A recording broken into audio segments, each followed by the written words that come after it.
رزق ختم کرنے والے 3 بڑے گناہ۔ ایک صحابی حضرت علی رضی اللہ تعالیٰ عنہ کے پاس حاضر ہوئے اور کہنے لگے، اے داماد رسول، اگر کوئی غریب سے بے پناہ دولت مند ہونا چاہے تو وہ کیا کرے؟ حضرت سیدنا علی رضی اللہ تعالیٰ عنہ نے فرمایا، غریب سے امیر ہونے کے لیے 5 اعمال چھوڑ دینے چاہیے۔ نمبر 1، اگر کوئی عورت تم کو بسم اللہ الرحمن الرحیم۔ ایک دفعہ حضرت سیدنا مولا علی کی بارگاہ میں ایک شخص حاضر ہوا اور کہنے لگا، اے علی، دنیا میں کچھ لوگ ایسے بھی ہیں جو امیر خاندان میں پیدا ہوئے لیکن جب وہ فوت ہوئے تو اس وقت وہ غریب تھے، لیکن ان سے کبھی بھی رزق ختم نہ ہوا۔ لیکن اس کے ساتھ ساتھ دنیا میں ایسے لوگ بھی پائے جاتے ہیں جو چند عرصے کے لیے امیر ہوتے ہیں لیکن وہ بعد میں پھر سے غریب ہوتے ہیں، رزق ان لوگوں سے چھین لیا جاتا ہے۔ اس شخص نے پوچھا، یا علی، وہ کون سے ایسے گناہ ہیں جو رزق میں کمی لاتے ہیں اور رزق کو ختم کر دیتے ہیں؟ حضرت سیدنا علی نے فرمایا، اے انسان، 5 ایسے گناہ ہیں جن کو کرنے سے انسان کا رزق ختم ہو جاتا ہے اور اس کے رزق سے آہستہ آہستہ برکت بھی چلی جاتی ہے۔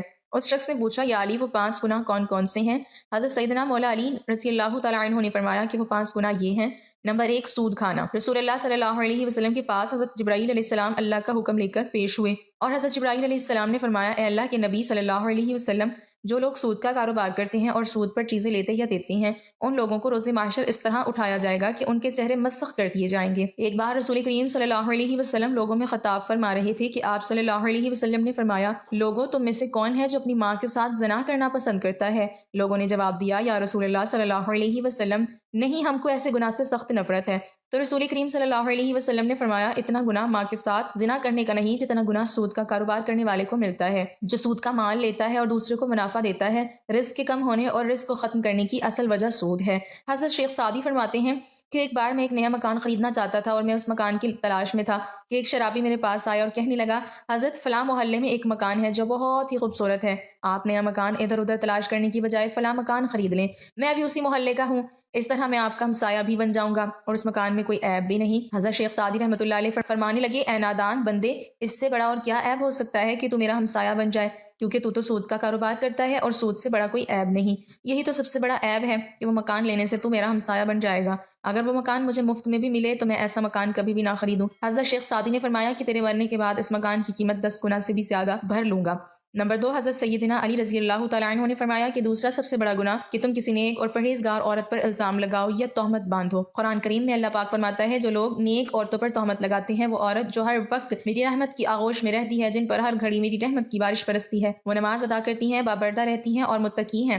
جو لوگ ایسی عورتوں پر تہمت لگاتے ہیں، مجھے قسم ہے اپنی ذات کی، میں اس وقت تک ان لوگوں کو معاف نہیں کروں گا جب تک وہ نیک عورتیں ان کو معاف نہ کریں جن پر انہوں نے تہمت باندھی۔ جس طرح ماں اپنی اولاد کے خلاف ایک لفظ بھی سننا پسند نہیں کرتی، اسی طرح اللہ پاک اپنے نیک بندوں کے خلاف کوئی بھی لفظ سننا پسند نہیں کرتا۔ حضرت عیسیٰ علیہ السلام کے پاس ایک بوڑھی عورت آئی، اس نے کہا، اے عیسیٰ، میرے شوہر 30 سال پہلے فوت ہو چکے ہیں، میں ان سے بہت محبت کرتی تھی، اب ہر روز میرا شوہر میرے خواب میں آتا ہے اور میرے گھر خواب میں آ کے مجھے کہتا ہے کہ میری قبر پر آ کر میری قبر کو کھود کر دیکھو، ہر روز میرے خواب میں آ کے یہی کہتا ہے کہ ایک بار میری قبر کھودو اور میرا چہرہ تو دیکھو۔ اے عیسیٰ، میں بہت ہی دور سے چل کر یہ مسئلہ آپ کے پاس لے کر آئی ہوں۔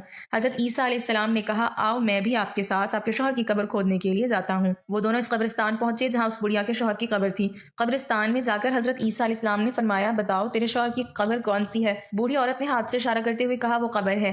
حضرت عیسیٰ علیہ السلام قبر پر کھڑے ہو کر اللہ سے رو کر دعا کی۔ دعا کرنے کے بعد حضرت عیسیٰ علیہ السلام نے فرمایا، اے قبر کے اندر سونے والے، اللہ کے حکم سے کھڑے ہو جا۔ اس قبر سے ایک ایسا انسان اٹھ کھڑا ہوا جسے دیکھ کر بڑھیا نے زوردار چیخ ماری اور بے ہوش ہو کر گر گئی۔ وہ کھڑے ہونے والا انسان کا جسم تو انسان نہیں تھا، پر اس کا چہرہ مسخ کر دیا گیا تھا۔ جب تھوڑی دیر کے بعد اس عورت کو ہوش آیا تو حضرت عیسیٰ علیہ السلام نے اس زندہ ہونے والے انسان سے دریافت کیا، تو نے دنیا میں کون سا ایسا گناہ کیا تھا کہ جس کام کے بدلے تجھ کو اتنی بڑی سزا کا سامنا کرنا پڑا؟ اس نے جواب دیا، اے اللہ کے نبی، مجھ سے ایک گناہ ہو گیا تھا جس کی وجہ سے میرا چہرہ بگاڑ دیا گیا۔ حضرت عیسیٰ علیہ السلام نے پوچھا، کون سا گناہ، کون سا ایسا گناہ کہ جس سے تیرا یہ حال ہوا؟ اس قبر سے کھڑے ہونے والے انسان نے کہا، میں نیک اور پرہیزگار عورت پر تہمت لگا کر ان کا استعمال کیا کرتا تھا، جس کی وجہ سے مجھے سزا بھگتنا پڑی۔ روز محشر بھی میں ان لوگوں کے ساتھ ہی اٹھایا جاؤں گا جن کے چہرے مسخ شدہ ہوں گے۔ نمبر 3، حضرت سیدنا مولا علی رضی اللہ تعالیٰ عنہ نے فرمایا کہ اللہ تعالیٰ کو کسی کا شریک ٹھہرانا بہت بڑا گناہ ہے۔ اللہ کے ساتھ کسی کو شریک مت ٹھہراؤ، شرک مت کرو۔ روز محشر ہر گناہ اللہ معاف کر سکتا ہے، لیکن اس کے گناہ چاہے آسمان و زمین میں موجود ہر چیزوں سے بھی زیادہ ہوں، اگر اللہ اس انسان کو چاہے تو معاف کر دے گا، لیکن شرک کرنے والے کو کبھی معافی نہیں ملے گی۔ کافر لوگوں کی کبھی بخشش نہیں ہوگی۔ نمبر 4، حضرت سیدنا علی رضی اللہ تعالیٰ عنہ نے فرمایا کہ چوتھا گناہ کسی پر جادو کرنا ہے، کسی کا جینا حرام کرنے کے لیے، کسی کی خوشیاں چھیننے کے لیے اس پر جادو کرنا ہے کہ اس کے پاس فلاں رزق کیوں ہے، اس کو جادو کے ذریعے ختم کر دینا۔ حضرت سیدنا علی رضی اللہ تعالیٰ عنہ نے فرمایا کہ جادو کرنے والا انسان دائرہ اسلام سے خارج ہو جاتا ہے، اور جب کسی جادوگر کی موت ہوتی ہے تو وہ کافر اور مرتد ہوتا ہے۔ جادوگر کی موت کبھی بھی حالت ایمان پر نہیں ہوتی۔ نمبر 5، حضرت سیدنا علی رضی اللہ تعالیٰ عنہ نے فرمایا کہ کسی کو دکھ اور تکلیف دینا بھی سب سے بڑا گناہ ہے۔ کسی کو دکھ دینا، کسی کا جینا حرام کر کے خود خوش ہونا، کسی کو رلا کر خود خوش ہونا، یہ بھی ایک بہت بڑا گناہ ہے جس سے ہمارا رزق ختم ہو جاتا ہے۔